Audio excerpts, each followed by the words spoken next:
because, as you say, you know, I think the head of the household being your dad that's his heart. It just naturally spreads to everybody else. Yes.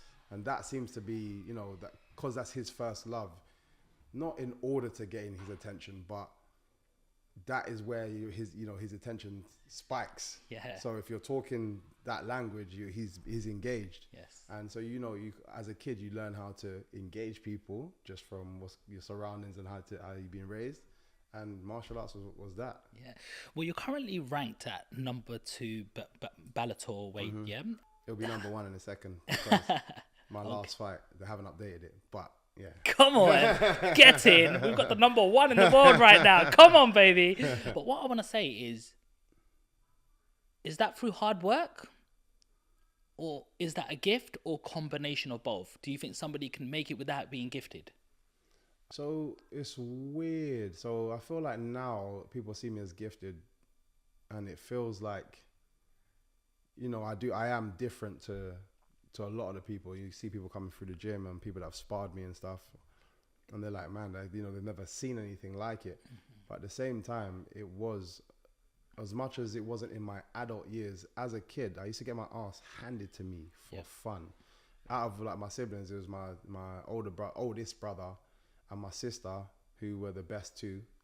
My other older brother, he was better than me at the time, but he didn't care as much to do it. Like, he did it, but you can kind of see that he did it just to be, you know, in and around it. But I didn't care for it as much, and I kind of, you know, slowly surpassed him. But for me, I was just getting beaten up by my older brother. Used to beat me up. All my I call them older brothers, Simon Lewis, Marvin Francis. They were guys that my dad took under his wing, and they would train with us from young, from like 12 and 15 and whatever. And this grew in the sport. So these are guys that I'd be with around all the time.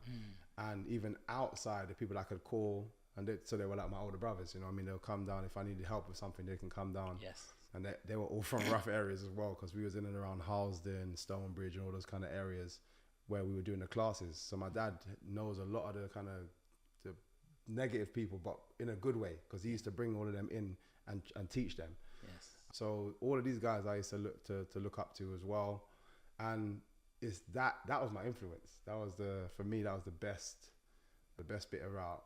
One of the best bits about is the second family that I created being there. So yeah, for me that's what it is.